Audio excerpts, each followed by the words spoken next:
Welcome back to the show. Now I am standing in the foyer, very fancy word, of Blaze headquarters here in Dallas. I call it a foyer. A foyer with my boss, so I have to be on my best behavior. Now I came in here yesterday and this was all completely different. This is goth approved, first off, because this is black.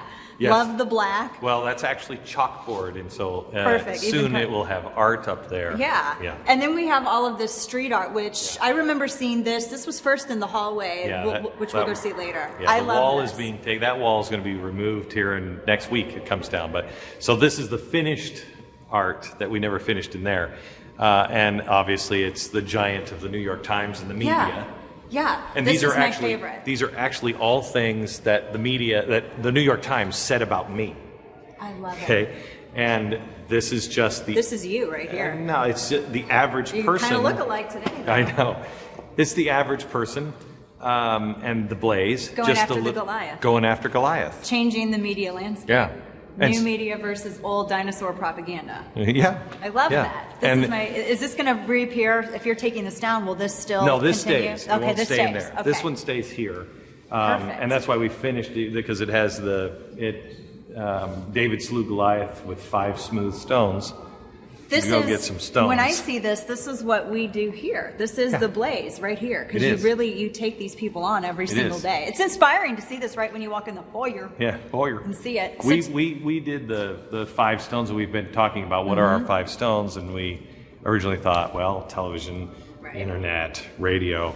But we think that our 5 stones are courage, love, charity, faith.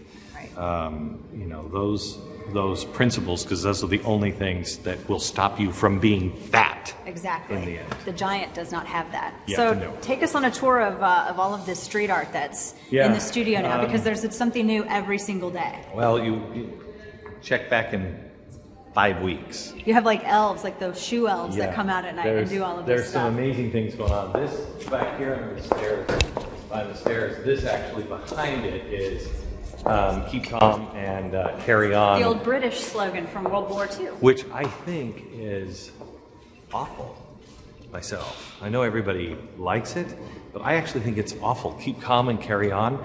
You're being bombed. There was another one. There was another one that we're going to be using.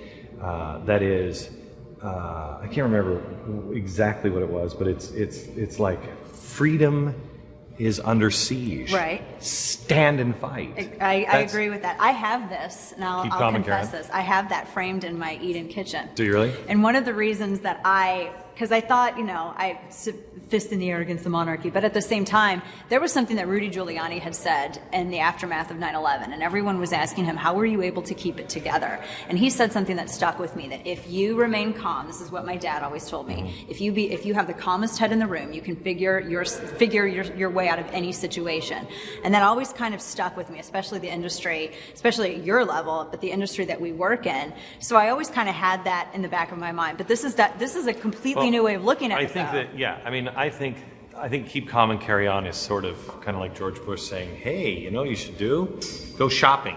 Right. No, I don't think so. No, that's not what you do. Keep calm. I mean, I understand your point. I think it's a very valid point, but we changed it instead with the eye of, we did the Orwell shirt that says 2 + 2 = 5. Yeah. And so we put the eye up there and then open your eyes. Don't keep calm and carry on. No. Open your eyes. And be aware of what's going on. Stand and fight. Now, I don't have a code of security. Somebody needs to let us in. Producer George will let us in. This has had some serious protection in the foyer. All right. The cantina from Walker, Texas Ranger. I know. Yeah. So this wall is going to be Walker, but we have a lot of different movie props. We have the Forrest Gump bench. And so this is going to be different. Adam's Family bench. Yeah, this is going to be a huge mural up here of Keys to the Kingdom, which is going to be a really cool one. This is great. The global warming fossil fuel. Nobody gets this one. Nobody really gets this one. Everybody's like, I don't get it. Is it pro or anti? What do you read there? I think it's making, well, you're taking fossil fuel, you're living, it's the people who are making the propaganda are subsisting off of the very thing that they're railing against. That's what I get out of it. Yeah, you're the first. Oh, really? Oh, yeah. Most people are like, I'm not sure what that means.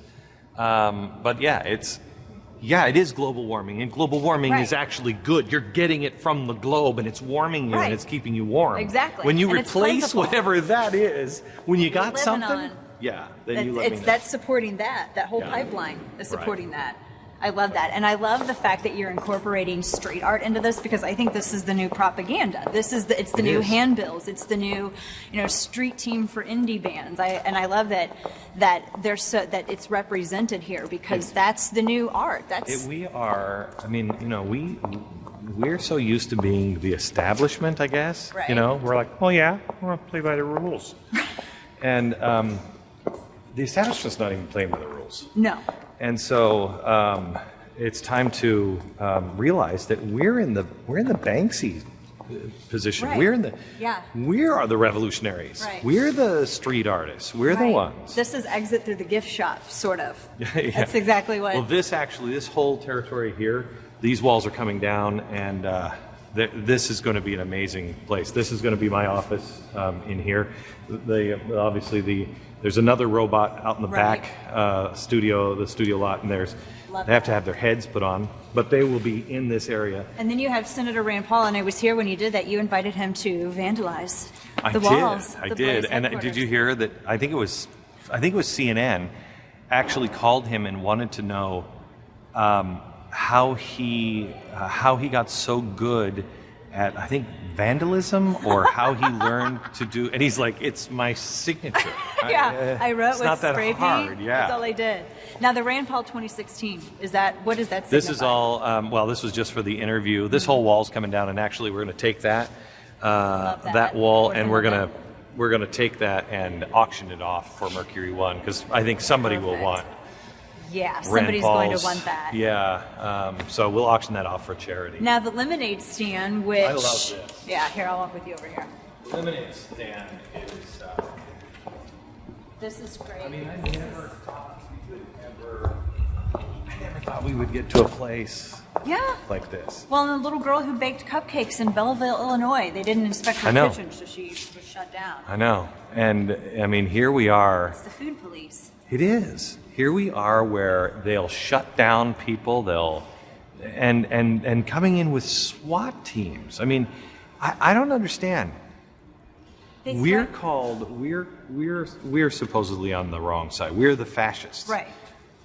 But I agree with this. I agree with the message that this is standing. This is obscene. Mm-hmm. So how is it that the people who are small government, the people who say, look at what's happening in our country, how is it that we're the ones? Wait a minute. Exactly. That doesn't make... And this is intimidating people who want to participate in civics. You don't get a voice in your own government. You don't get a voice in your representative democracy in this constitutional republic. It's scary. When we started, because we have a lot more of these, and what we'd really like to do is, we'd really like to see some of these things start to appear around the country. I started seeing these things, and it really dawned on me, we're in the winning position. Oh, we are. We're in the winning position, because this is the winning message. Now all that has to happen is there has to be a cultural center. Somebody has, the resources and the studios and the artists, et cetera, to be able to say, that's the message right there. Because I don't know if you've seen anything that comes from the conservatives or the GOP, but it's awful. It's awful. It's horrible. It's awful. It's lazy. It's not. They don't even attempt to make it subversive or provocative. This is way more provocative than Andre the Giant's head, which started the whole stencil thing. Way more provocative. And if people want to be troublemakers, stencil this. Yeah. That's a way to be a troublemaker. But you tell me the Americans that would see this and wouldn't agree. Exactly. Republicans, Democrats. Yeah, exactly. They'd all agree. And this is, by the way, so representative of what we're going to be talking about later on in the program. I'm sure you've heard and you've talked about it, the lawyers going after Big Food. They're going to sue Big Food for making people fat. So we're actually going to talk to some big food later on in the program from the big food industry. I'm going to be a bazillionaire. I think that this means I can knock hamburgers out of people's hands now. I mean, that's how I'm going to take it. Thank you, Glenn. You. I appreciate it.